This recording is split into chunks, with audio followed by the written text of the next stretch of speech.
Psycho યાર આજકાલ તો બહુ ગોરીઓ પાવે છે હવે હવે તારથી નાખો હું છું હા રા હવે હા બર થિયેટર છે ને ખુલી ગયા છે હવે તાર મારું એક કામ કરવાનું છે ખૂણાની અંધારાની છે ને 2 ટિકિટો બુક કરવાની છે હા તું જે લેતો તો એ ટિકિટ હા બસ એ જ ખૂણાની હા સમજી ગયો ને સારું ચાલ ચમ લ્યા ચમ આટલો બધો હરખાસ મને ખબર છે થિયેટર હવે શરૂ થઈ જવાના છે કોરોનાનો ખેલ ખતમ વેક્સિન આવી ગઈ છે હવે બધું પાટે ચડી જવાનું હા તારો બાપો થિયેટર ખુલી જશે તો તમે મફતમાં પિક્ચર દેખાડશે આમ હેર સાની માની પાછી એક તો કોરોનામાં બધા ધંધા ભાગી પડ્યા છે ખીચામાં પહોંચ્યું નહીં અને તારે પિક્ચર જોવા જવું છે લ્યા હે પણ રમણ વમણ સીતા રમણે યંગસ્ટર માટે કંઈક તો આવ્યું હશે ને આલ્યું છે ને શું ઠુલ્લુ ઉલ્લુ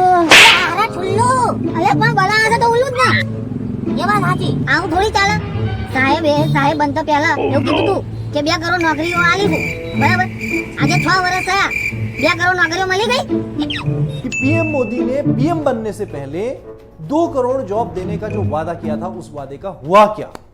हालांकि युवाओं के लिए नई नौकरियों के बारे में सरकार ने कोई स्पष्ट घोषणा नहीं की। આ સરકાર જોડે પૈસા જ નહીં પૈસા આ પૈસા નહીં તો નોકરી ચમના રાખશે અને નોકરી રાખી લેશે તો પગાર ચોથી લાવશે હા? શું વાત કરે છે એટલે સરકાર ઠનઠન ગોપાલ કોણે કીધું કે સરકાર ઠનઠન ગોપાલ છે અલ્યા પ્રજા ઠનઠન ગોપાલ છે અલ્યા હા હરા આ સરકારે બધું વેચવા તો કાઢ્યું છે આપણે 9 રૂપિયા કમાઈ લેશે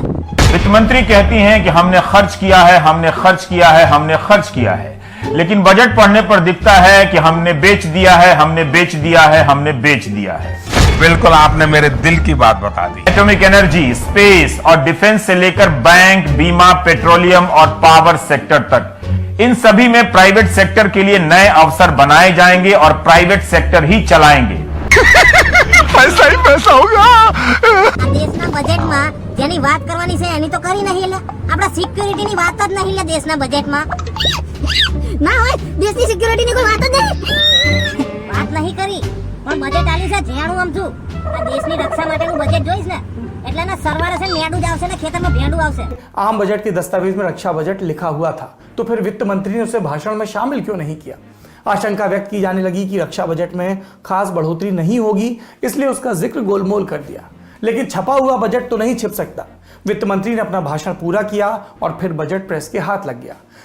रक्षा बजट में दरअसल सिर्फ 6,817 करोड़ रुपए की बढ़ोतरी हुई है। पिछले साल रक्षा मंत्रालय को कुल पैसा मिला था 4,71,378 करोड़ और अब ये हो गया 4,78,195 करोड़।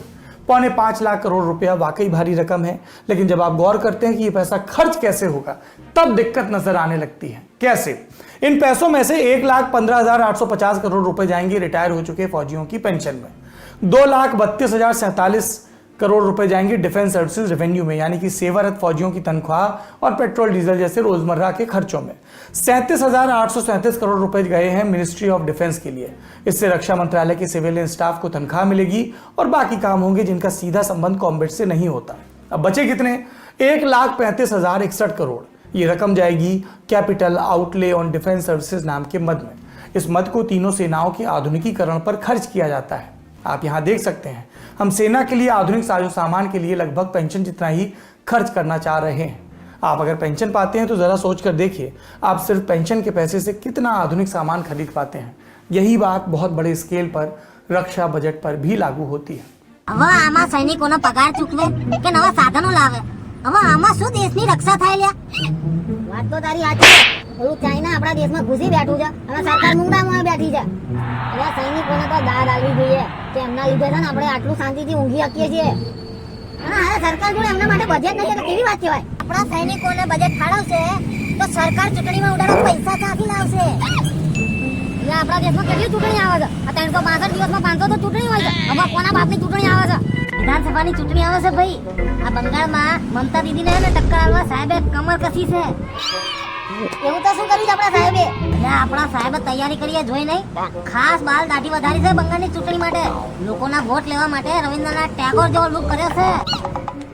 એટલે મને લાગે કોરોનાની બીકે બાલ દાઢી વધારી છે પણ લાગે છે સાન્ટા ક્લોઝ કોરોના ભગાડવા માટે છે ને સરકાર 35,000 કરોડ બીજી વાર કહું છું સાંભળી લેજે 35,000 કરોડ ખર્ચવાની છે લ્યા અને સાહેબની વાત કરે છે એમને કોરોના ના થાય એમની ઈમડું શું છું લ્યા ઈમડું નીતિ વધારવા માટે છે ને એમને છે ને બહારથી ખોરાક મંગાવે છે એમને કોરોના થાય લ્યા मोदी को मशरूम काफी पसंद है और मोदी जिस प्रजाति के मशरूम को सबसे ज्यादा पसंद करते हैं उसे गुच्छी कहा जाता है और वो ताइवान में नहीं बल्कि हिमालय के पहाड़ों पर पाया जाता है। इसकी कीमत भी करीब 10,000 रुपए प्रति किलो होती है। કશો વાંધો નહીં બધા કોરોના જાય ને એટલે શાંતિ એટલે ભણવા શેની શાંતિ કોરોના ભાગી જાય કામ ધંધા ચાલુ થાય થિયેટર ખુલી જાય ફરતું ઘર ખુલી જાય મારા સપના પૂરા થાય ભાઈ તારા શેના સપના સૌથી પહેલા તો જેની ગાડી લેવી છે જેને મમ્મી પપ્પાને ફરવા લઈ જવાની અલ્યા ગાડી લેવા માટે રૂપિયા જોઈએ એ રૂપિયાના મીંડા ખબર છે કેટલા આવે નવી નહીં યાર પેલા જૂની લેવાની એના ઉપર હાથ સાફ કરવાના અને પછી નવી લેવાની પપ્પા હાયરે તારી ગાડી લે એ પેલી રમણ હાંભળ્યું નહીં લે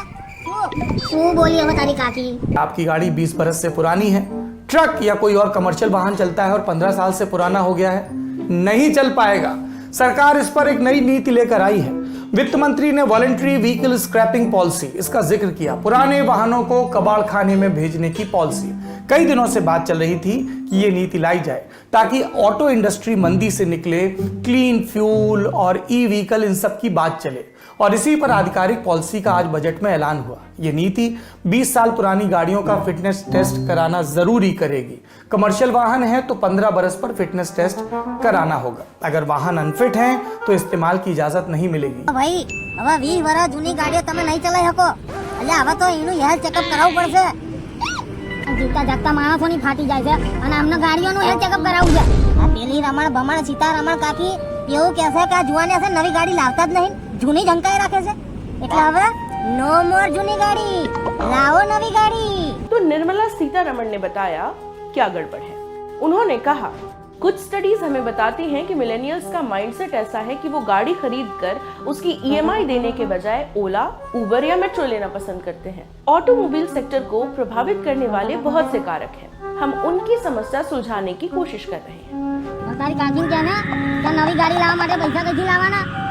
તોય કોરોના લીધે ધંધા પડી ભાંગ્યા છે પગાર અડધા થઈ ગયા છે ઘરના બજેટ ખોરવાઈ ગયા છે અને સાહેબને તો કશું સસ્તું કરવું જ નહીં બધાના ભાવ વધારે રાખો અને કોઈ અમને કશું કહેતું નહીં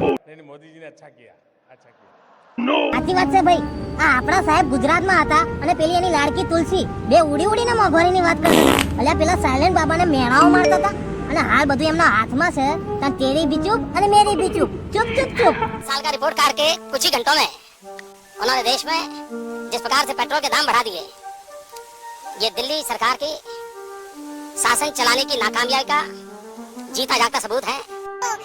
शुक्रिया साहब सरकार चलाते हैं वो चुप्पी साध कर क्यों बैठे हैं। आज देश की जनता ये पूछ रही है कि प्रधानमंत्री ने देश की संसद में आश्वासन दिया था कि 100 दिन में महंगाई को कम करेंगे फिर बार-बार करीबन 17 से 18 बार प्रधानमंत्री के कार्यालय ने और कांग्रेस की सरकार ने पेट्रोल और डीजल के दाम क्यों बढ़ाए हैं। પેટ્રોલનો ભાવ તો કેટલો બધો વધી ગયો છે આ તો કશું નહીં ભાઈ રાજસ્થાનમાં છે ને 100 થયો છે શું 100 રૂપિયા ક્યાંથી પપુડી લઈને નીકળું છું ને તો 500 નો ખાટલો થઈ જાય છે હવે તું જો હજુ તો 1000 રૂપિયા થશે તું જોતો જા હવે मोदी है तो मुमकिन है। તો જવા દે ને યાર જલ્દી હા ભાઈ